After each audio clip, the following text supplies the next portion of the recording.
अस्सलाम वालेकुम, कैसे आप सब लोग? आई होप सो कि ठीक होंगे, जहाँ पे भी खुश रहें, आबाद रहें। मैं हूँ आपकी होस्ट महरीन इफ्तिखार और आप देख रहे हैं टीवी विद महरीन। मेरा जो चैनल है वो मैं पूरी ट्राई करती हूँ कि हम इंटरनेशनल हो या नेशनल हो या ग्लोबल हो या किसी भी लिहाज से कोई भी न्यूज़ हो, जहाँ वो जो इनसाइड जितनी भी पॉलिटिक्स है, जो चीज़ें भी चल रही हैं, जो चीज़ें होने वाली हैं, क्या कॉन्सिक्वेंसेस हो सकते हैं, वो मैं आप तक नंबर टन पहुँचाती रहूँ। आज हम बात करेंगे एक नहायत अहम और हसास मौजू पर, ईरान और अमेरिका के दौरान बढ़ती हुई कशीदगी और इसमें पाकिस्तान ख़ास तौर पर इस्लामाबाद का मुमकिन जो किरदार है उसको लेकर बात करेंगे। गुज़िश्ता कुछ अरसे में मशरिक़ वस्ता में हालात मुसलसल कशीदा होते जा रहे हैं। ईरान और अमेरिका के दरमियान तनाव कोई नई बात नहीं है, लेकिन हालिया दिनों में ये कशीदगी एक नई सतह पर पहुंच चुकी है। और मज़ीद खबरों के मुताबिक ये भी बताया जा रहा है ईरान ने अमेरिका को सख्त वार्निंग दी है और इसके बाद खित्ते में बेचैनी बढ़ गई है। असल मामला है क्या? आसान अल्फाज में समझे तो ईरान और अमेरिका के दरमियान इख्तिलाफात कई मामलात पर हैं। जोहरी प्रोग्राम, मशरिक़ वस्ता, असर और रसूख, इसराइल का मसला, पाबंदी और मुआशी दबाव, ये सारी वो चीज़ें हैं जो मैं आपको प्रीवियस वीडियोस में भी आपको बता चुकी हूँ। अमेरिका का मौक़िफ़ है कि ईरान अपनी जोहरी प्रोग्राम के ज़रिए ख़तरा बन रहा है, जबकि ईरान के कहने कि वो सिर्फ अपने दिफाई मकासद के लिए काम कर रहा है। हालिया कशीदगी क्यों बढ़ रही है?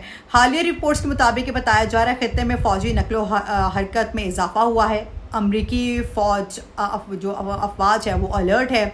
ईरान ने भी अपनी दिफाई तैयारियों को तेज़ कर दिया है। ये तमाम अवामिल इस बात की तरफ इशारा करते हैं कि सूरत हाल संजीदा है। पाकिस्तान का जिक्र क्यों हो रहा है इसमें? अब सवाल पैदा ये होता है इस मामले में कि पाकिस्तान ख़ास तौर पर इस्लामाबाद का नाम क्यों लिया जा रहा है। तो पाकिस्तान एक अहम सिफारती पोजीशन रखता है। ईरान के साथ सरहद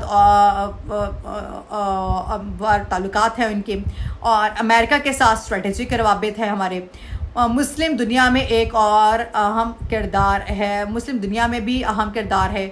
इसी वजह से पाकिस्तान को एक मुमकिन सालिस यानी मीडिएटर के तौर पर देखा जा रहा है। क्या पाकिस्तान सालिसी कर सकता है?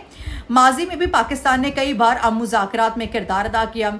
अगर इस्लामाबाद वाकई इस मामले में शामिल होता तो कशीदगी कम हो सकती थी, बातचीत का रास्ता निकल सकता था और ख़ित्ते में इससे काम आ सकता था, लेकिन ये आसान नहीं है। ख़तरनाक सूरत हाल क्या है? ये सूरत हाल कई हद तक ख़तरनाक इस तरह से भी आ जाती है कि फ़ौजी तसादुम का ख़दशा हो सकता है। अगर हालात काबू से बाहर हो जाते हैं, जंग का ख़तरा बढ़ सकता है। मुआशी असरात हो सकते हैं कि तेल की कीमत बढ़ सकती है, जो कि ऑलरेडी बढ़ चुकी है। ठीक है, आलमी मैशत मुतासर हो सकती है। ऑब्वियसली जब वो सारी चीज़ें आपकी जब ऑयल प्राइसेस या डीजल प्राइसेस आपकी बढ़ती हैं तो ये सारी चीज़ें भी इनके सब प्राइसेस भी बढ़ जाती हैं। खित्ते में अदम इस्तेकाम आ जाता है। मशरिक़ वस्ता मज़ीद गैर मुस्तक़िम हो सकता है। आलमी रद्द-ए-अमल इस पर क्या होगा? दुनिया के बड़े ममालिक में भी इस सूरत हाल पर नज़र रखे हुए हैं। चीन और रूस ईरान के करीब समझे जाते हैं। यूरोपीय ममालिक कशीदगी कम करने के हक़ में है। खलीजी ममालिक भी परेशान है। हर कोई चाहता है कि अमेरिका जंग तक ना पहुँचे। पाकिस्तान के लिए चैलेंज क्या हो सकता है?